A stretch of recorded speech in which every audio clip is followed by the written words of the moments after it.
Hello friends, welcome to my channel. இன்றைக்கி நம்ம சேனலில் ரொம்பவும் சூப்பரான டேஸ்டான போலி ரெசிபி தாங்க பார்க்க போகிறோம். நானே ஃபஸ்ட் டைம் தான் செஞ்சேன்.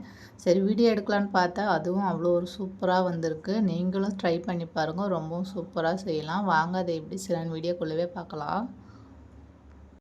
ஃபஸ்ட்டு அது செய்கிறதுக்கு 2 கப் அளவுக்கு மைதா மாவு எடுத்துக்கலாம். அதில் 1/2 ஸ்பூன் அளவுக்கு மஞ்சள்தூள் சேர்த்துக்கலாம். மாவுக்கு தேவையான அளவுக்கு உப்பு சேர்த்துக்கலாம். 1 ஸ்பூன் அளவுக்கு சர்க்கரை சேர்த்துக்கலாம். சர்க்கரை ஏன் சேர்க்குறேன்னா போலி ரொம்ப சாஃப்டாக இருக்கும், சாப்பிட சொல்ல ரொம்பவும் டேஸ்ட்டாக இருக்கும்.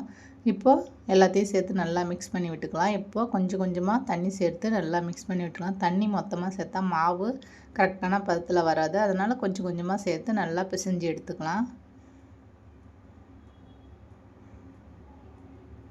பாருங்கள், இந்த மாதிரி நல்லா பிசைஞ்சு எடுத்துக்கலாம். இப்போ இதில் ஒரு 3 ஸ்பூன் அளவுக்கு எண்ணெய் சேர்த்துக்கலாம். எண்ணெய் சேர்த்து நல்லா பிசைஞ்சு எடுத்துக்கலாம் சாஃப்டாக.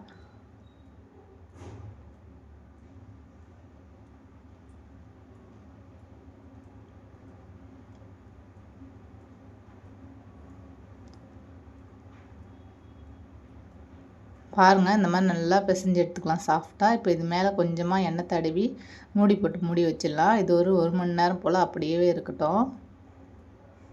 இப்போ அதுக்கு இனிப்பு பூரணம் செய்யலாம். அதுக்கு 1 கப் அளவுக்கு கடலைப்பருப்பு எடுத்திருக்கேன். மெஷர்மெண்ட் அளவில் எடுத்துக்கோங்க. இதை ஒரு 3 டைம் போல் நல்லா கழுவிட்டு தண்ணி சேர்த்து நல்லா ஒரு 1/2 மணி நேரம் போல் ஊற வச்சு எடுத்துக்கலாம். பாருங்கள், நல்லா ஊறி வந்துடுச்சு. இப்போ நம்ம குக்கரில் மூடி போட்டு ஒரு 3 விசில் விட்டு வேக வச்சு எடுத்துக்கலாம்.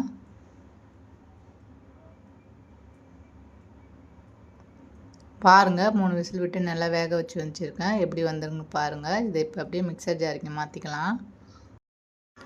மிக்சர் ஜாருக்கு மாற்றிக்கலாம். 1 கப் பருப்புக்கு 1 கப் அளவுக்கு வெல்லம் எடுத்துக்கலாம்.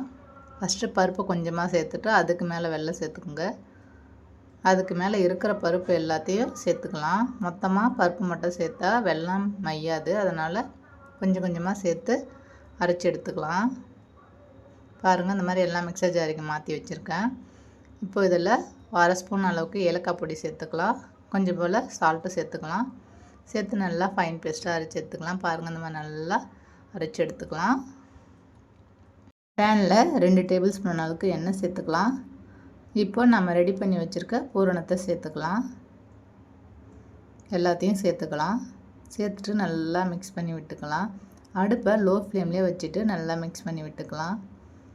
ஹை ஃப்ளேமில் வச்சா தீஞ்சிடும், அதனால் லோ ஃப்ளேம்லேயே வச்சுட்டு நல்லா கலரி விட்டு எடுத்துக்கலாம். இது ஒரு 5 நிமிஷம் போல் வந்தாலுமே நல்லா திக்காகிடும். பாருங்கள் எவ்வளோ ஒரு திக்காக வந்திருக்குன்னு. பூர்ணம் ரெடி ஆகிடுச்சு. இப்போ நம்ம மாவு பார்க்கலாம். பாருங்கள் எவ்வளோ ஒரு சாஃப்டாக வந்திருக்குன்னு. இப்போ ஒரு மீடியம் சைஸில் ஒரு உருண்டையை எடுத்துக்கலாம். நல்லா கட் பண்ணி எடுத்துகிட்டு நல்லா கொழுக்கட்டை மாதிரி நல்லா சுற்றி எடுத்துக்கலாம். இப்போ அதை நல்லா கையை வச்சு நல்லா அப்படி அப்படியே தட்டி விட்டுக்கலாம். இப்போ நம்ம ரெடி பண்ணி வச்சுருக்க பூரணத்தை நடுமயத்தில் வச்சுட்டு அப்படியே மாவு எல்லாம் ஒன்றா சேர்த்துக்கலாம். இப்போ உருண்டை பதத்துக்கு அப்படியே எடுத்துகிட்டு வந்துடலாம். இப்போ எல்லா மாவையும் ஒன்று சேர்த்துட்டு அந்த மேலே இருக்கிற மாவை மட்டும் நல்லா சுற்றி சுற்றி அப்படியே எடுத்துடலாம். எக்ஸ்ட்ரா இருக்கிற மாவை அப்படியே சேர்த்தா மாவு மாதிரி இருக்கும். இந்த மாதிரி கட் பண்ணி எடுத்துட்டு நம்ம கையை வச்சு தட்டிக்கலாம்.